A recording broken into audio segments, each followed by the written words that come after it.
Hi, it's Lou, and welcome back. We're having an amazing day in Atlanta. It's raining right now, and hopefully, you're having a fantastic day.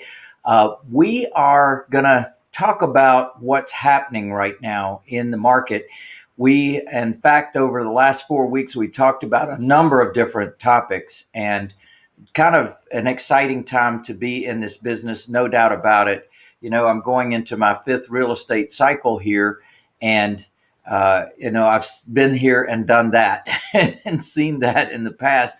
And the reason I say this is exciting times is because this one's going to be different than others.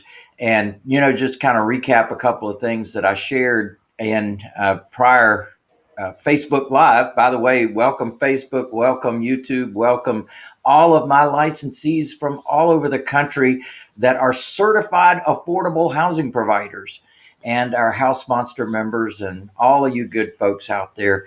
So, one of the great things we have in this country is the ability to navigate certain markets. And of course, sometimes when the markets are where all the buyers are there, people who want to live in the homes are there in the marketplace, it makes it difficult as an investor.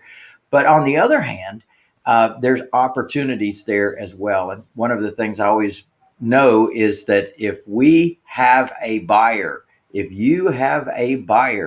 then it makes it much easier to make some money, because you know what your buyer can afford, you know what they have to put down, you know what they can pay on a monthly basis, you know what their credit looks like. And now all we have to do is go find a house that they would like that costs less. And we make that spread in between. And I love that for its safety, because right now we're going into that uneasy time where we don't know when they're going to cut the lights out. And we have learned in other markets that definitely there is a day that they just cut the lights out. And we've actually seen it over the last week, right?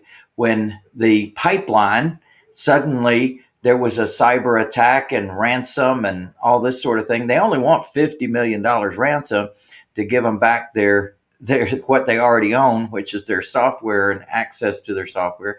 But they're saying, that right now we're going to have some upheaval, and certainly we've seen the increases in the gas prices. Well, that's exactly what I'm talking about when it comes to real estate. There's going to be a day where something occurs, and when that thing occurs, everything's going to go shift, shift, shift, just like that.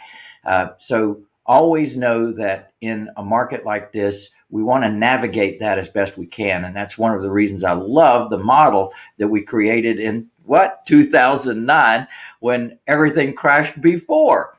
And I said, what have my problems been in this business? And it's always been in the selling side of the business, not in the buying side of the business. So always think to yourself, do I have a customer? If you have any concerns at all about the market, if you have any concerns at all about the price that you might pay for a property, those things are relative if you have a buyer. So we're looking at the down payment that our folks are giving us. One of the shifts that we've made in our business is that we're not doing rentals right now. We're only doing our path to home ownership, silver, gold, and platinum levels, but we're not doing the bronze level, which is the rent level. Why? Because there's risk involved. And if someone moves into your property and then suddenly stops paying, well, what kind of cushion do we really have if they're just a renter? We have that security deposit, but basically that's all we have. So in our world, we're getting at least 3.7% down. We're definitely confirming that they have solid jobs. They've been on the job for a while. It would be very painful to leave that job. And that the job itself is a secure environment, that it's a solid job that people need, and that these folks can actually not only afford, but we can verify their income, that they can afford the place that they're moving into. So that's my advice for you as we look into the marketplace that we have right now and the opportunities that we have right now. Now, there will be opportunities certainly down the pike, and I want you to be aware of those opportunities as we progress. And we're going to be talking about this along the way. This week, for example, at my Millionaire Jumpstart, we're going to be doing that Friday, Saturday, and Sunday uh, in Las Vegas. And we would love to have you there. Absolutely, positively love to have you there. MillionaireJumpstart.com. You can check it out. But here's the thing that I want to alert you to is that we talk about the market as the market stands at that time. So at my jump starts, it's always about where do we stand right now? What do we do right now? And what do you say? How do you say it? And one of the distinctions that we have is working with title companies, working with real estate agents, working with mortgage brokers. There's a steady stream of opportunity coming that does come our way simply because of those relationships. So I'm going to be talking about building those relationships, what to say, how to say it. We're going to be talking about raising money for your deals. Now, remember, I'm the guy who's never been to the bank. I don't go to the bank. I don't qualify for loans. Never have in over 40 years of being in this business of buying, holding, and selling. Not even for the house that I live in. No, never been to the bank, never qualified for a loan on a single family or small multifamily property. So that's a big deal. And that's something that I want to teach you what to say and how to say it. Because guess what? There's plenty of money out there in people's checking accounts, in their IRAs, in their 401ks that they would love to deploy using safe, secure real estate.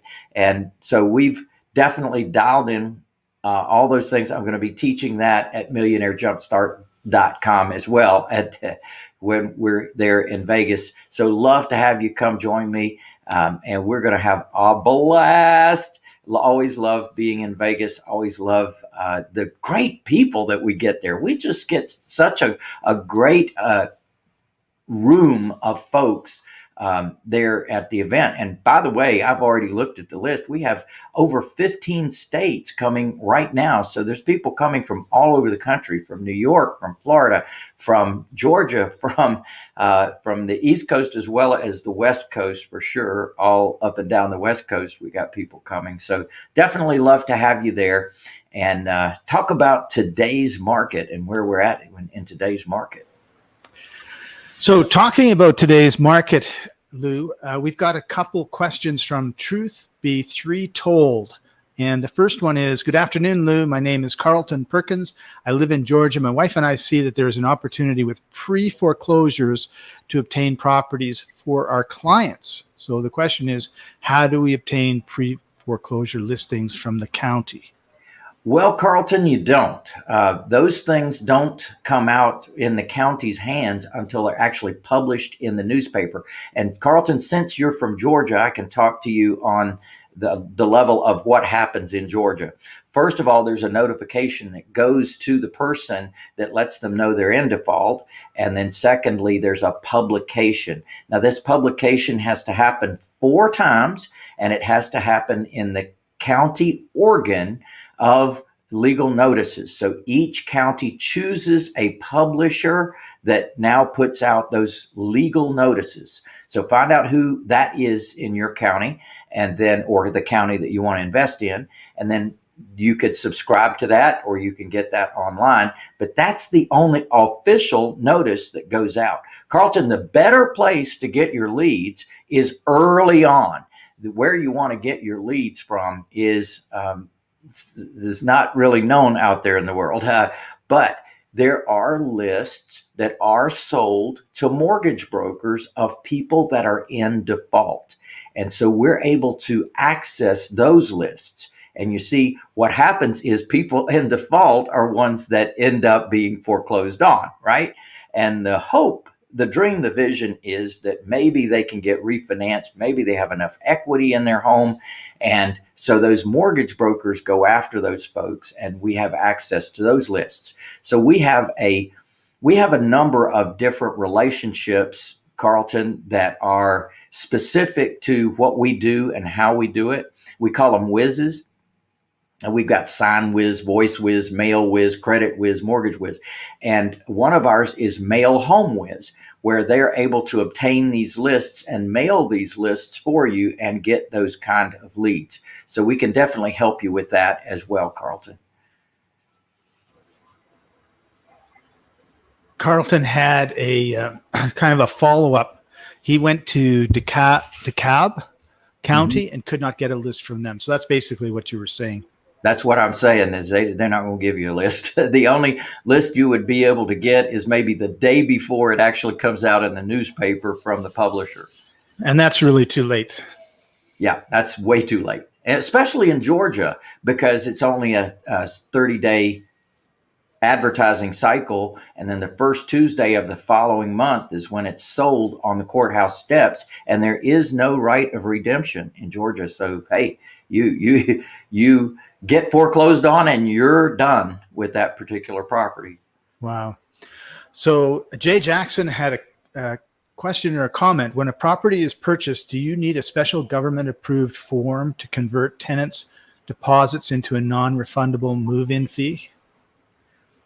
When a property is purchased, do you need a special government approved form to convert tenants' deposits? Okay. So what you do here, Jay, is that you would actually have a conversation with the resident that you've just taken on. So in other words, when you purchase a property that already has a resident in place, then they already have a legal right to be there. Now, there may be a written agreement, there may not be a written agreement, but just buying a property does not eliminate that relationship with that resident. You, in other words, buy the property along with the resident that lives there. So what can happen is an offer where you sit down with the resident and you talk about your program and why your program may be an improvement over the current relationship they had with the old landlord that you've now taken over. So what I suggest, of course, is our certified affordable housing provider, and you become a certified affordable housing provider, and now you offer them the opportunity to someday have home ownership. And that's a very powerful thing. You know, when people join us, we give them our book. It's called Never Pay Rent Again, The Path to Home Ownership. And this is something to help guide people in their process of actually purchasing a property. And one of the things that we do is we establish a relationship with our residents to give them up to 3 years to buy. And then every month that they pay on time, they earn a credit towards their down payment. So we're helping them to build up that down payment every month that they do what they're supposed to do and what they agree to do, which is pay the payment on time. They earn that on-time credit towards their purchase of the home. So it gives you a real opportunity to create a different kind of relationship with that tenant than just a landlord-tenant relationship. This question actually is really good timing because I was talking to a friend of mine who owns, I think, 40 rentals, and he's moving out of rentals.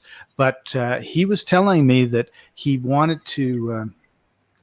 He actually bought a place and he wanted to get rid of the tenants. The tenants had not done anything in terms of not paying or anything. They were all up to date. And they actually went to court, and the judge said, we're not kicking anybody out of anywhere for, the judge said till September. We'll see if it actually starts in September or not. So you have to work with the people that are there, and you're pretty much not going to be able to get rid of them if there's a problem. Correct. If they have a year's agreement, if they in place, maybe they have a year's rental agreement in place, and maybe only 6 months of that is used up at the time that you purchase the property, you have to honor that other 6 months before you can change that agreement at all. So it's only by agreement with that resident that you're able to change that agreement. Yeah. And Mary Ann has a question that having to do with trusts and LLCs. So I know you'll love this one. Lease option with a seller. I can't buy in a land trust. I think you said we don't need an LLC to use when lease optioning from a seller. What do we use? I think you said we don't need an LLC. Well, what I'm not clear, Marianne, about what you mean that you can't buy in a land trust. What the seller has if you're going to lease option from the seller, what the seller has is the deed to the property. what you want to do with that seller is to create a situation where you can get the deed when you want to exercise your option to buy. So what I suggest is that deed, the seller's deed, be placed in escrow. In other words, with the seller's full cooperation, knowledge, and consent, that they sign a deed. It's placed in escrow with escrow instructions, Marianne, that essentially states that when you do what you said you are going to do, then you can get the deed from this third party. And the reason this is so important, Marianne, is because that owner of the property, they could pass away. They could get into a lawsuit. They could have all kinds of issues that could prevent you from getting your deed at the appropriate time that you want to exercise your option. For example, when your buyer wants to buy the property, we want to be able to deliver a deed to them. So in my volume 9, lease options, and you can go to streetsmartinvestor.com and then pull down the tools menu and look at volume 9, lease options. And what you'd be able to find is the whole full system where we have those escrow instructions in there. But Marianne, I would not buy a property on a lease with the option to buy from a seller without that deed going into escrow, period. Great answer. So before we get on to our next topic, we want to just show you this.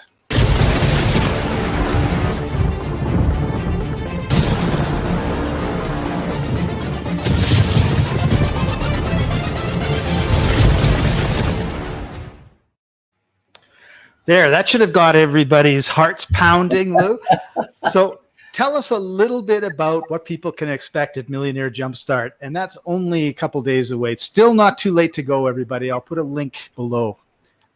You know, I love doing Millionaire Jumpstart. And when I named that almost 2 decades ago, maybe it's been that long, I named it because it's Millionaire Jumpstart. Now, the fun thing about it is we have a lot of millionaires who do show up for the event as well.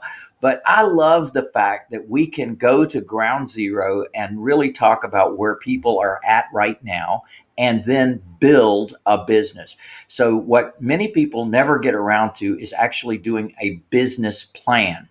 And people know they need a business plan. I ask people in class all the time, hey, how many of you know that you need a business plan? And of course, all the hands go up. And I said, how many of you have not gotten around to doing a business plan? And all the hands go up. And then I say, well, let's do that together. And that's one of the things we do at Millionaire Jumpstart. And then as we are going through that business plan, I'm rolling out the business. So we're literally looking at the marketing. Where are we finding these leads, and where do we find no competition deals? And through certain types of marketing, we're able to get those kind of leads. And then the next part of the business is protecting all that you create using trusts. So I love to teach land trusts and personal property trusts and show people that there is a way that you can put yourself in an environment that can totally protect you. Now, I call it protection, where you're in a protected environment, probate avoidance, so that no matter what happens, somebody dies, boom, it passes to the heirs without having to go through the pain, the suffering, the delay, and the expense of probate. I love teaching about the profits that you can access because you're using trusts. So privacy is another aspect. So those are the 4 P's of trusts that I teach there at the event.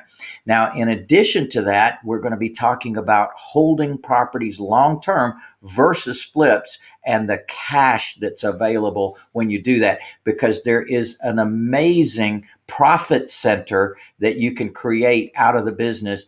In fact, 25 profit centers over and above what typical landlord makes. And because you're able to serve your clients in a certain way and provide things to them. So I want to reveal all of that. And one of the things that we're going to be doing there in the acquisition side, in the buying side, we're going to be covering my famous presentation, what to say and how to say it to a seller, And then we're going to be going through my cost to sell worksheet. Now, while we're together, you're going to get an amazing manual. And this manual is chock full and it's got some of my very best documents in here, things that took me years to create and a lot of expense in putting together. I'm going to be providing you that as part of this. So it's a great opportunity. I would love to see you guys there live and in person. You can go to millionairejumpstart.com. We got a few seats available and we're going to have a fantastic time while we're together. But this is work now. So we are going to start at 8:30 in the morning. We're going to go about 7:30 at night on the first 2 days and 5:30 on the third day. So this is going to be Friday, Saturday, and Sunday. This is going to be May 14, 15, and 16. Definitely recommend that you get yourself there no matter what. This is going to be a great opportunity for you.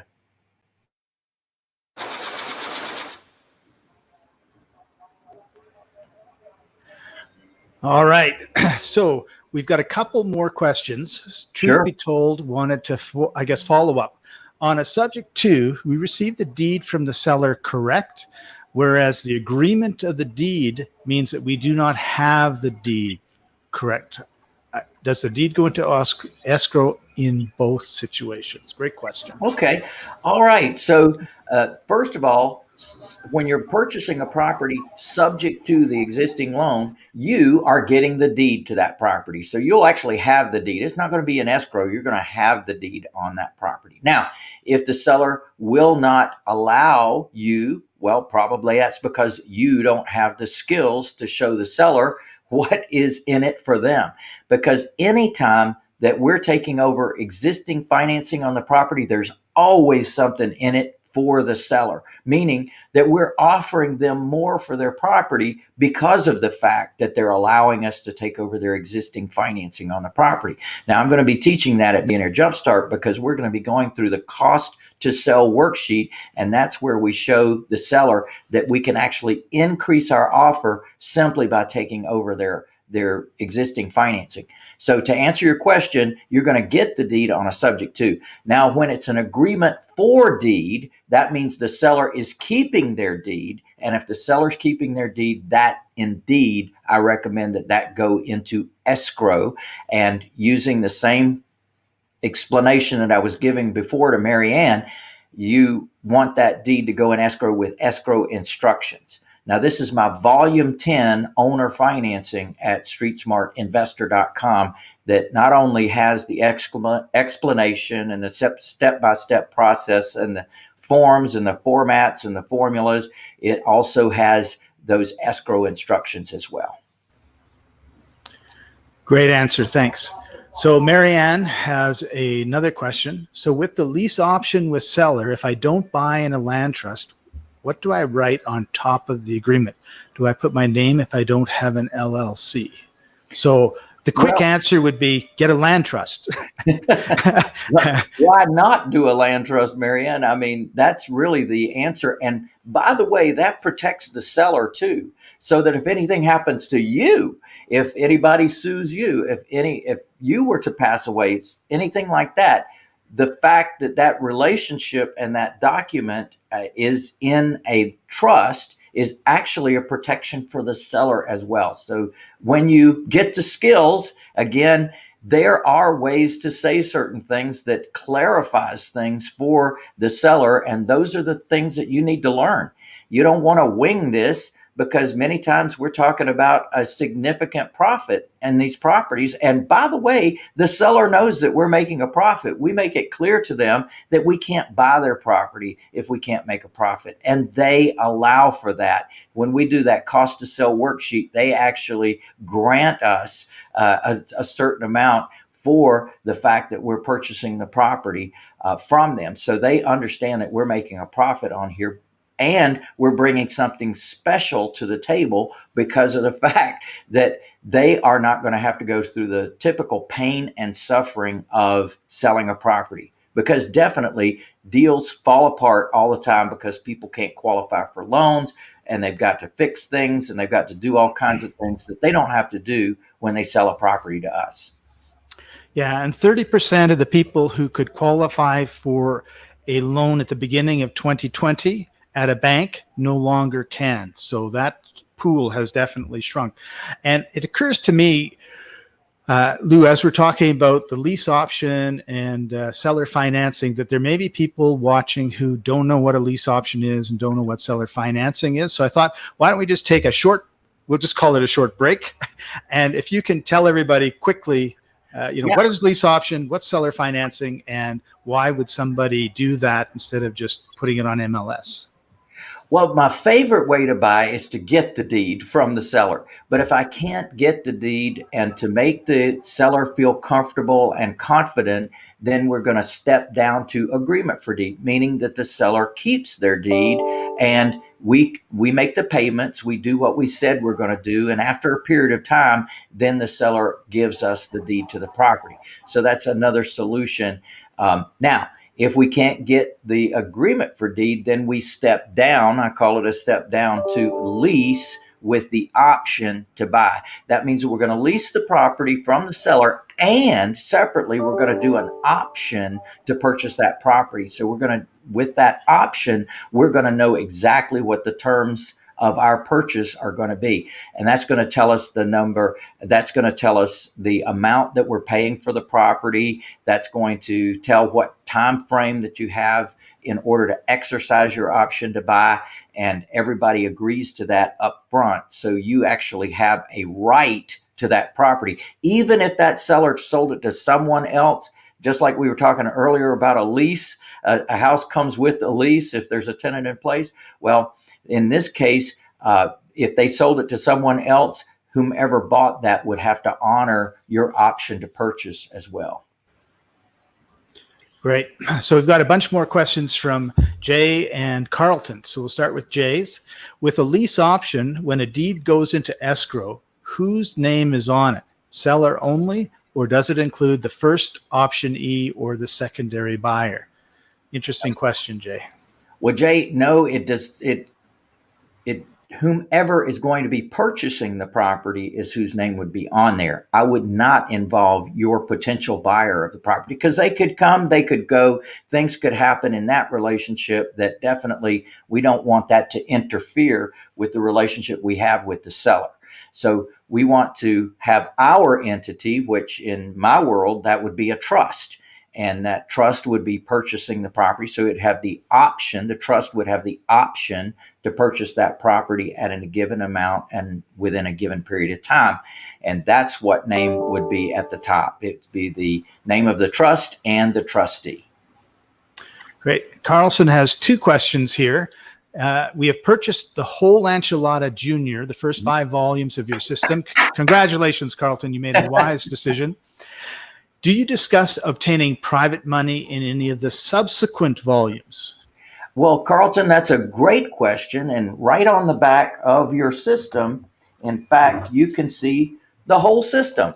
And so you're absolutely right that you have the foundation right there, the first 5 volumes. And as you go deeper into your business, there's deeper aspects of growing your business. And so we definitely are with you all along the way because we've helped lots of people build multi-million-dollar businesses as we have. And we certainly want to provide you all the right documents at the right time. So certainly volume 6, borrowing, is where we teach you about borrowing money, both publicly from hard money lenders, as well as traditional banks, as well as private money sources. And yes, there is a script with that. Yes, there is a presentation that you do with a potential lender. And we lay that all out for you in volume 6, borrowing. And you can go to streetsmartinvestor.com in the tools section and see that one. There you go. So his follow-up question is, if we want to purchase a property for a personal residence, since mortgage rates are low, would you recommend getting a loan from a bank? Well, the truth be told, I don't know who your name is, but truth be told. This is Carlton. This is Carlton? Okay, Carlton, listen. Man, once you learn that the seller can be the bank, you'll never go to a bank again. And I was fortunate enough at 18 years old to learn that the seller could be the bank. And I never forgot that. And once I learned, the process of showing the seller what was in it for them and showing them how valuable it is to be the bank, and it's actually much better than the risk of the stock market and what have you, then I've never had to go to the bank. So to answer your question, yes, interest rates are low. And yes, you could likely qualify for one of those great loans that they have available. But why? I mean, I have the same opportunity as well. Why would I do that when I can have a seller be the bank? And oh, by the way, there's no points, there's no closing costs. It's just so much cheaper to be able to work with a seller than to go through the traditional means. Yeah, I was going to add to that. I think, Lou, you said at the last event that if you sit down and find out what's the problem that the seller has, and then you solve that problem, you might end up solving it in such a way that the interest rate is actually zero, right? Or, and then as you said, there's always fees, there's always points, there's always this small print that turns what looks like a really good deal into a really bad deal. And if you're the one writing the agreement instead of the bank, then you make sure all those small print things are in your favor, not in the bank's favor. Well, and the sellers love it too. Many times sellers haven't even thought of the possibility of having an income stream from the property. And so they expect that, hey, the only way you sell a house is you sell it and you get the hunk of money, you put it in the bank and it's sitting there at 0.0% interest anyway.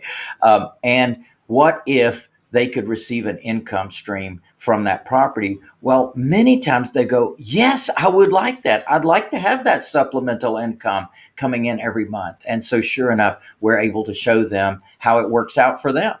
Yeah. Yeah. This is all about solving problems and being creative in the solving problem situation. So Marianne is confused. She was told you can't buy a lease option in a land trust because we're only leasing. Okay, Marianne, you just understand what I'm suggesting is the seller would place their property into their land trust, not yours, but your agreement would be with that land trust to purchase the beneficial interest of that trust from that trust at the time that you exercise your option to buy. You really need to get to a training, Marianne. That was what I was going to say, is come to Millionaire Jumpstart and it'll all be explained and you won't be confused.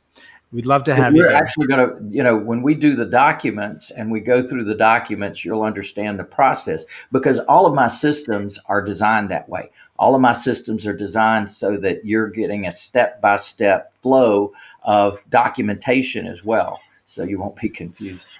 And the reason, Lou, that you have this system in place is because over the last 40 years, you've figured out, oh, here's a problem. And if I put it into my system and deal with it beforehand, it doesn't become a problem.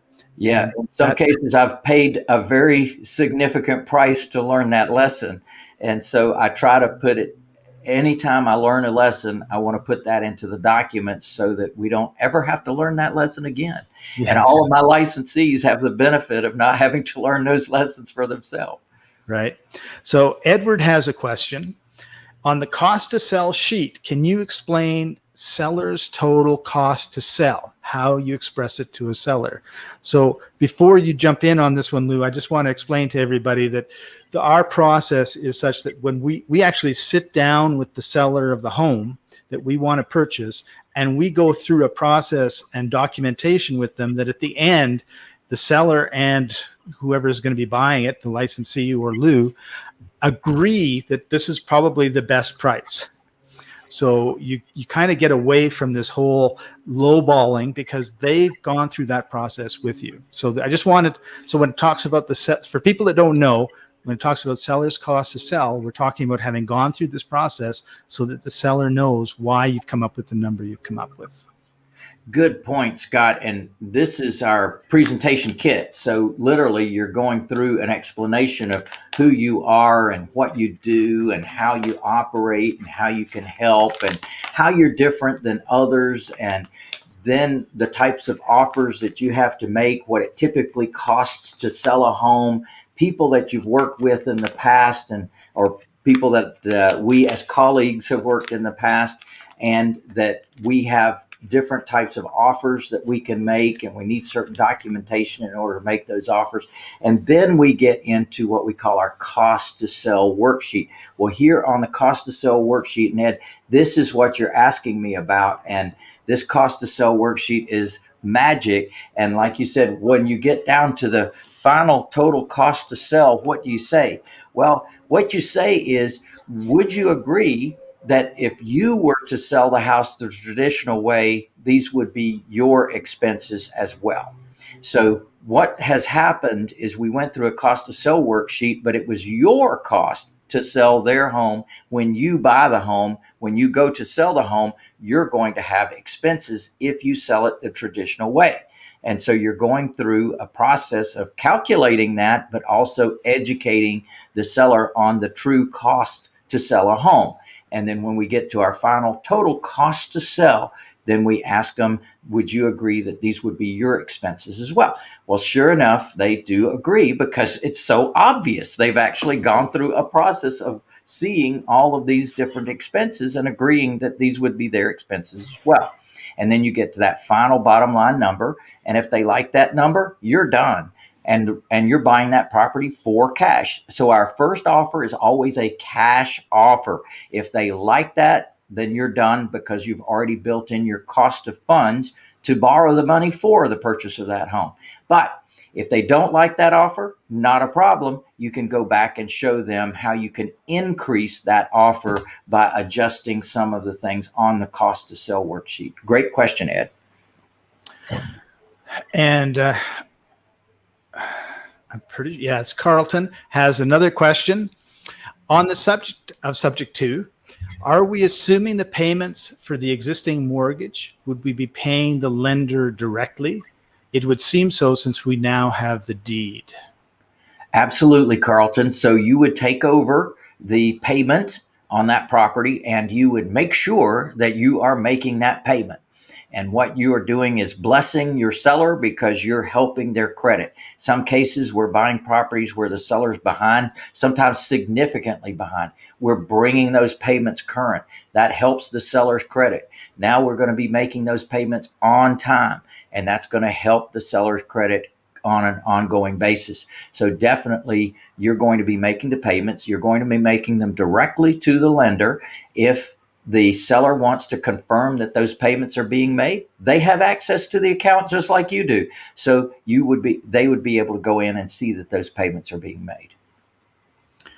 And one thing I just want to add, Lou, is just think about it for a second. The person's selling, they're behind in their payments, they could get foreclosed on. If they go through foreclosure, that's on their credit report for between 7 and 10 years. And I just discovered that it doesn't come off unless you go through a bit of a process to take it off after that 7 to 10 year process, which means that they could not buy a house using bank financing for probably 10 years and maybe longer, depending on if the rules change in the next 10 years. So when you go and you're helping somebody who's in distress, they would not be able to own a house for 10 years if you didn't come in and help them. And I think that's one of the things that people don't think about a lot, is like, this makes a huge difference in what they're doing. Now, Carl, huge benefit to the seller, no doubt about it. And there's actually an exception built into the Dodd-Frank Act that benefits sellers that sell this way. When it can be shown that it was taken over by someone else and is being paid by someone else, then that does not have to be counted when they apply for a new loan for another property. Wow. Okay. I didn't know that. So we've got 2 more questions from Marianne and Edward, but I want to just bring Carlton's back on, because we've been talking about his issues and he has a follow-up. So the cost to sell is useful to show the seller why it is more beneficial to work with us using creative financing instead of the traditional methods. Absolutely, absolutely. And it's always starts with what is the seller's situation. Once we find out what their situation is, we can show them how there's absolute benefit to them from working with us instead of going the traditional route. Cool. And we're getting close to the end. So if you have any questions, don't wait. We've got two more I'm going to bring up, or one question and one comment.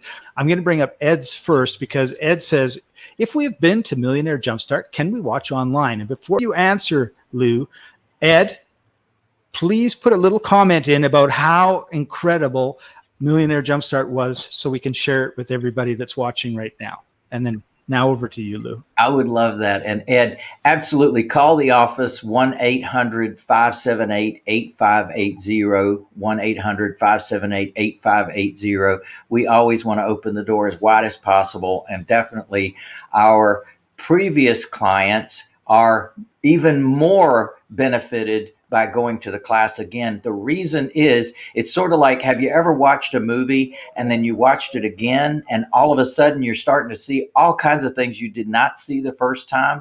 That's exactly how Millionaire Jumpstart goes. So I encourage people to come back and back and back and back and back because you're really solidifying your understanding of things and how it goes and what to do and how to do it, what to say and how to say it. So absolutely, I recommend that you come back.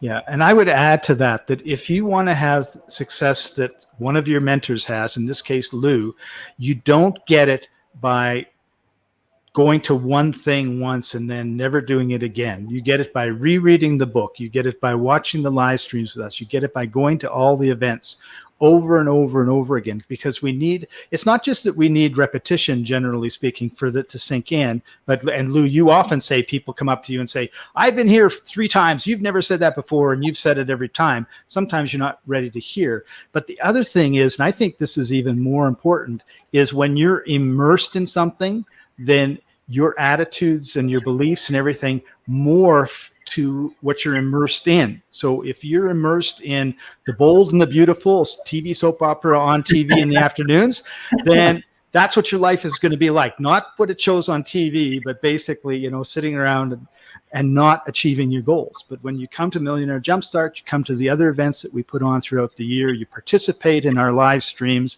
then what happens is that you start moving almost subconsciously towards those goals that you want. And when you have your subconscious and your conscious working together, it's a pretty impressive, power-packed combo that'll bring you success. So, Scott, you're exactly right, because one of the things I've watched people do is absolutely evolve from not knowing anything about real estate to becoming multimillionaires in real estate. It's one of my favorite things in life is to help people grow in that way. And they're serving the public, they're serving their local community, and they're helping people to, achieve what their goals are while they're achieving their own goals. It's a beautiful thing. It is a beautiful thing. And it's so rewarding to see someone, 5 years ago, and they don't know what they're doing. And then now they're buying and selling houses and they're confident and everything is going the way they want. By the way, let me make a comment. I just realized everybody that comes to Millionaire Jumpstart, you're going to get my book, Doing Good While Doing Well, How Real Estate Investors Provide a Service and Make a Difference. And the cool thing about this is you get to read about people all over the country that are making a difference in their local communities, helping people to obtain home ownership, helping sellers to get rid of their issues and their problems in a very fast way. So it's a great thing to know what that's all about. And many of our licensees now, and this is what we recommend, that you actually present this book to sellers so the sellers can know that their home is going to be used to help a deserving family end up with home ownership, if that's their goal. Yeah, that's a beautiful thing. So Ed has a little testimonial for us. His Millionaire Jumpstart is great. The more you go, the more you pick up. Absolutely. Excellent. Thank you, Ed. I appreciate that. And we have 3 questions from Carlton, or comments. I haven't had a chance to read them. They've been coming in so fast and furiously. And then we'll probably end up calling it a day. So the first one is, so the cost to sell is useful to show the seller why it is more beneficial to work with us using creative financing instead of the traditional methods, right? That's correct. That's correct. So what's happening is they're getting educated that the final number that they're going to get on their closing statement is not the number that the real estate agent would actually be listing the property for. So sometimes they see that number and they think that's how much they're going to get. But the truth of the matter is there's a whole bunch of things that have to be considered and accounted for before they get their final bottom line. So through that process, we're educating them, hey, that final bottom line is not going to look so pretty, because it's the same for us. When we go to sell a property, we have cost to sell as well. So we're very familiar with those cost to sell. We like to share that with sellers. Excellent. Since the seller's name is still on the loan that we have now assumed, what do you tell the seller when they ask about their options after they leave the property? So exactly what I was saying before, that the Dodd-Frank allows for, that once that payment has been taken over by someone else and it can be proven that that payment is being made, then that won't be counted in them qualifying for another loan. And that's the most important thing. And of course, the benefits that come with those payments being made, that's actually going to help their credit and build their score until they do go qualify for a loan to buy another house. So let me just ask a clarifying question on this, Lou. So I'm selling the house, you're buying the house from me, and you're assuming the loan, and I've been in default. So now you've brought the loan up. So 6 months I've been in default. You've paid back those 6 months. You've paid 2 or 3 months going forward. I can now prove that I'm up to date and everything else. So you're saying that my bad credit from 6 months ago when I wasn't paying is no longer on my credit score? Oh, it's there. It's there. It's a history. It's a history. So that history is a history, and it's also adjusted as you improve on your credit.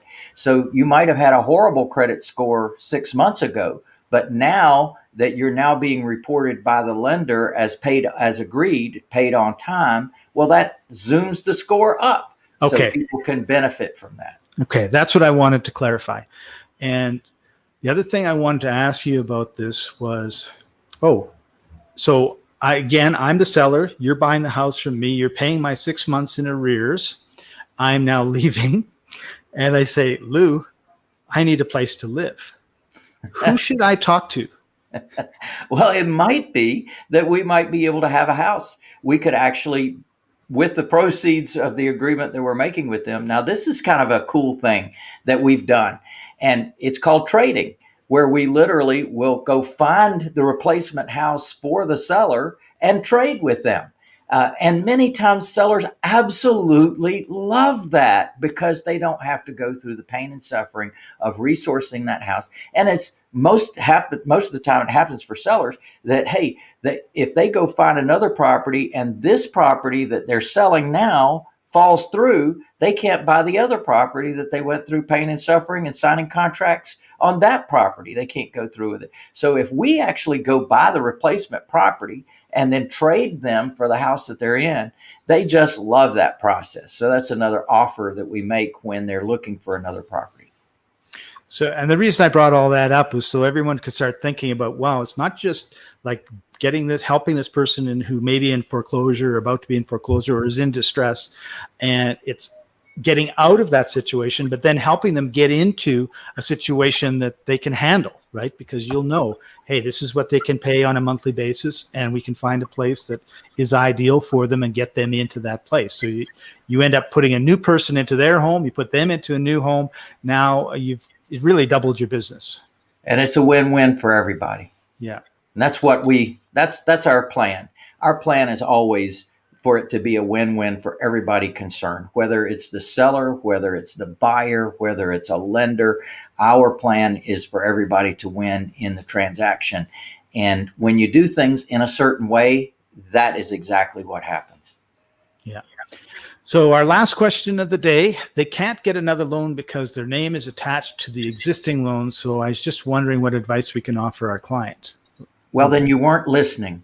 Well, I no, covered that he three asked this. times. He asked this before we just did what we were doing. Okay, Oh, so okay. so he had 3 questions in a row. You were too This is busy typing questions and not listening to my answers. So you might no, he want to was go back and listening. He was listening. listen. So we answered the question before I brought it up. So yeah. All So right. now you know. So this is actually another reason. If they can't get another loan at the bank, then we can put them into a house. Absolutely. And that's one of the big reasons that we do the path to home ownership is that people can't qualify the traditional way at a bank, but we can be the bank, so to speak, for them. Find a property that matches their situation, the amount of down payment they have to work with, and what they can afford on a monthly basis. And then we go about receiving that income and giving them an opportunity to someday own that home. And that's called the path to home ownership. So it definitely is a wonderful benefit that you're providing to people when you're helping people in your community. Wonderful. Well, we've come to the end of our time. Lou, do you have a tip other than coming to Millionaire Jumpstart on the weekend that you want to leave everybody with? Well, just guys, pay attention. Really get out there, tell people who you are and what you do. A lot of people are connected to a lot of people, and they're aware that someone else may be looking to sell a home, whether it be next month, next 6 months, a year from now. They're aware that other people may be looking to sell a home. They can tell you about that. That's what I call the stealth deals, the quiet deals that nobody else knows about. So definitely let people know who you are, what you do. I encourage you to become a certified affordable housing provider, which is our certification program, where we take you through an entire training process on what to do and how to do it. And then as a result of that, you're able to build an amazing business. That's our plan. Wonderful. And the first step of that would be going to Millionaire Jumpstart, correct? 100%. 100%. That is the great foundation. It is the overview of our entire business model.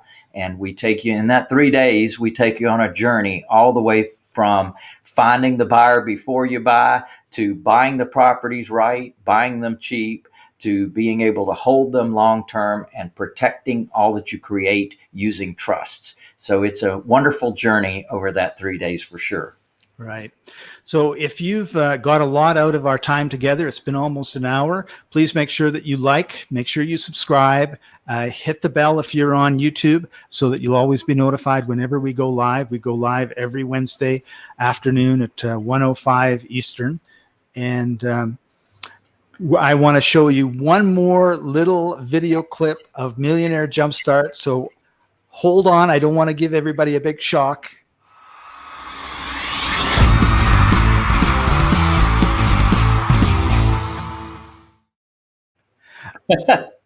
And with that, thanks for joining us, everybody. Thank you, Lou, for taking time out of your busy day to share this knowledge. I know everybody appreciated it. And we'll see you all next time. Bye for now. Yeah, but